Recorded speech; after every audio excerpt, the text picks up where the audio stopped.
All right, we've talked about the nature of the problem in a lot of ways. Let's talk about what we can do about it. First thing I think is useful is to talk about what we already have done about it, right? So you've seen this before. Look at the long-term pattern here, right? We went from a world in which the group with the highest poverty rates was people over the age of 65 to a world now where the group with the lowest poverty rates by official measures is people over the age of 65, right? How? How did we do that?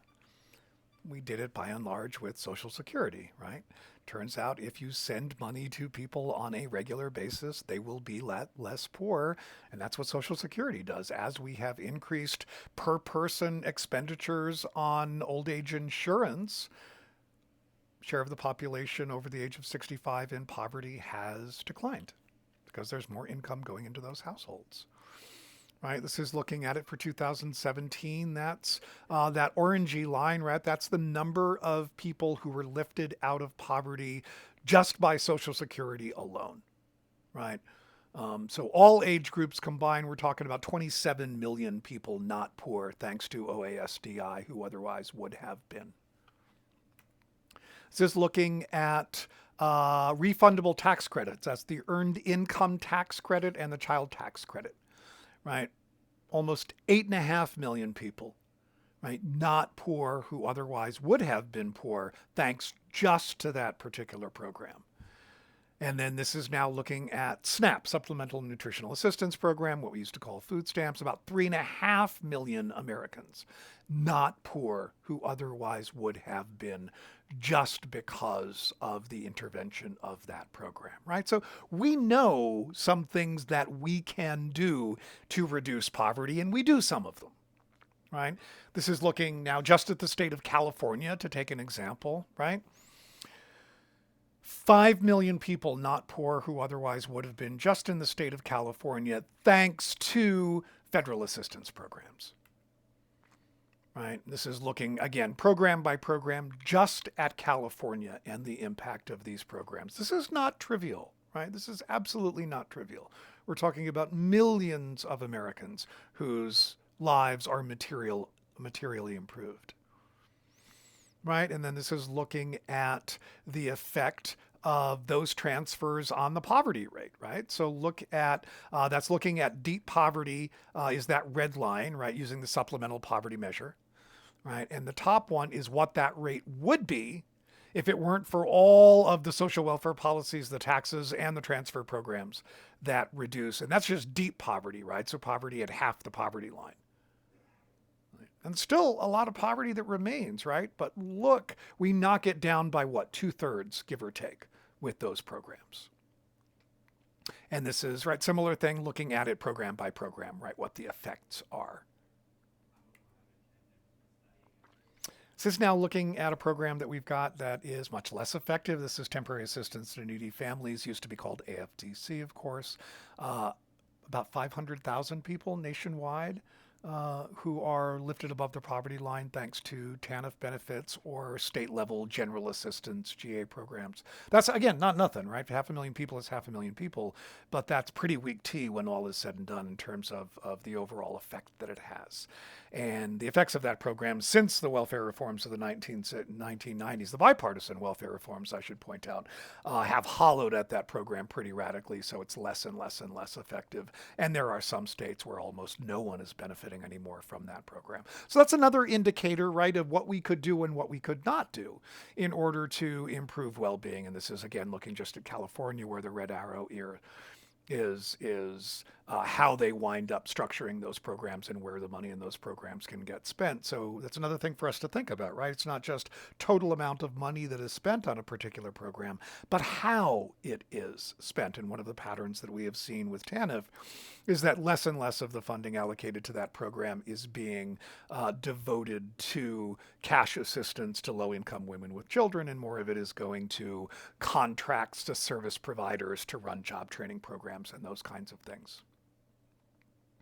One of the consequences, right, is in the post-Personal Responsibility and Work Opportunities Reconciliation Act world, post-welfare reform world, women are in fact working more hours, right? So the increasing work participation, that's absolutely happened, but their net income has declined, right? And in part, it's because going out to work costs money, especially if this is a population of largely single mothers, right? Daycare alone can radically exceed the kinds of income that you are likely to be earning from the kinds of jobs you're likely to be able to get. The other thing we should look at, oh, sorry, and this is looking at those work expenses, right? So if you look to the left of the vertical line, right, those are all the programs that reduce poverty. The things to the right are things that increase poverty, and work expenditures is a big one, right? We're talking transportation costs and fuel. We're talking childcare and daycare. We're talking clothing. We're talking having to buy lunch or pack your lunch, right? I mean, if you think about walking out the door costs money, and that winds up having an effect. This is also looking at another big contributor to poverty rates, and that is out-of-pocket medical expenditures. And notice, right, the orange line, even for people over the age of 65 who have access to Medicare, the single largest contributor to poverty among the elderly these days is, in fact, out-of-pocket medical expenditures. So again, if you're thinking about what could we do and what should we not do if we are trying to reduce poverty or trying to reduce it among particular populations, what we're already doing gives us some, I think, pretty useful clues. You can pause there and see what else is going on in those households.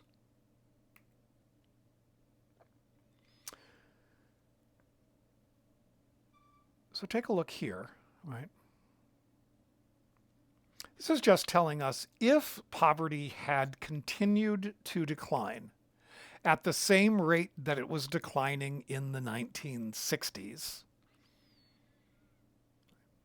we would have reached essentially a zero poverty rate in 1985. And again, the point of this is to say not just that there are lessons in what other nations do to how to reduce poverty, but there are lessons in our own history to what we could be doing if we were serious about reducing poverty. Right, we've talked about this before, right? That other nations will often have higher pre-transfer poverty rates than we do, right? But it's once you factor in all the things that government does and doesn't do that we wind up with the unusually high rates of poverty because government here simply does less. Right? And it does less in ways that many people think of as punitive, and you can pause and read this.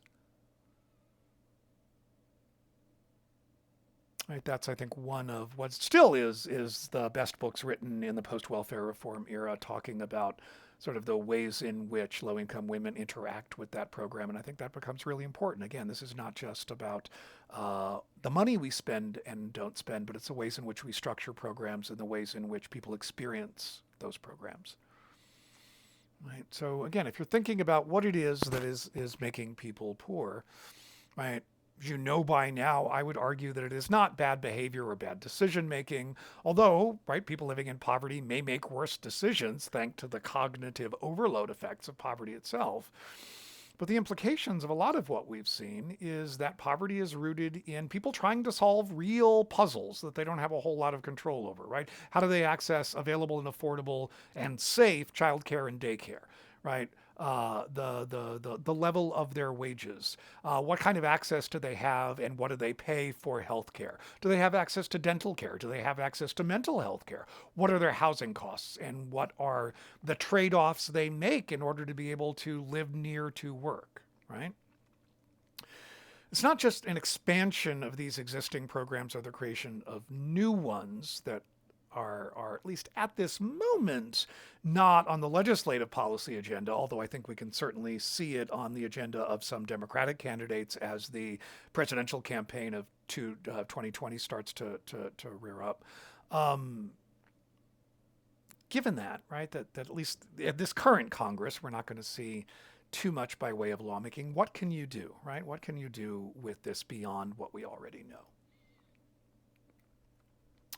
The first thing I would argue is that you should not be Ben Carson, right? Carson is, of course, the current, as I speak, the current head of the Department of Housing and Urban Development, who is himself, right, a product of public housing, but who blames poverty on people having the wrong mindset or a defeatist attitude, right? The idea that individuals themselves have control over that. I hope that over the course of this semester, you have seen the weight of social science evidence that tells us the best explanations are not individual or behavioral, but are in fact systemic and structural, right? That we've got people who, no matter how hard they work and how hard they try, are simply unable to lift themselves above poverty because of the real constraints that exist in their actually existing worlds.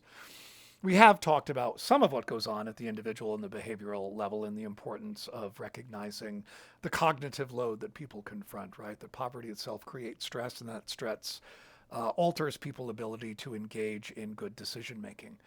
So I think as we're thinking about what do solutions look like, think about, all right, how do we reduce that level of stress and create space for people to make informed and decisions that are more likely to align with their own interests. And this you can see this as we look at data about the prevalence of untreated and or undiagnosed mental illness among lower income populations. That becomes a real problem, and you can see just sort of right anxiety, worry, and depression across very low income populations of young people in this particular study.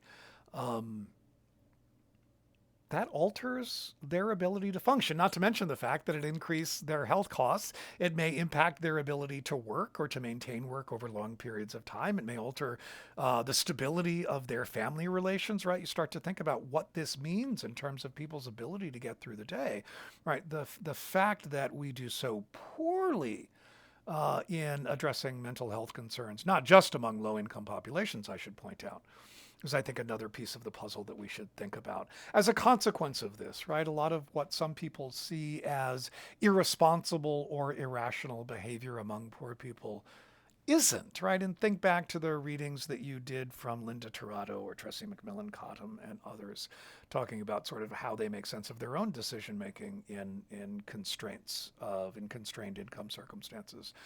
Think about why people are making the decisions that they're doing. Assume that there's a logic to it.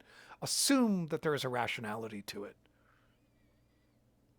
And then figure out what that rationality is to it, and then how do you change the larger systems and structures, right? So that quote unquote bad decision making is no longer the rational one, or is maybe only is no longer the only one that's available to them. And this is, as much my sort of social worker hat as it is my political scientist hat speaking, is that, I think if you start by trying to fix poor people, right, to make them better, that I think you are doomed to fail, because I don't think the problem is in poor people themselves. I think it's many of the systems and structures that the structures that constrain them and the systems that they interact with that alter their ability to live the kinds of lives they might value and have reason to value, to go back to Amartya Sen. I think it's also useful to remember that particularly in the modern period, insecurity is widespread, and that over the course of our adult lives, somewhere in the neighborhood of 2/3 of all Americans will have income at 20% of median income, 20% of median income or below, and 4 in 10 are going to have incomes in the bottom 10%.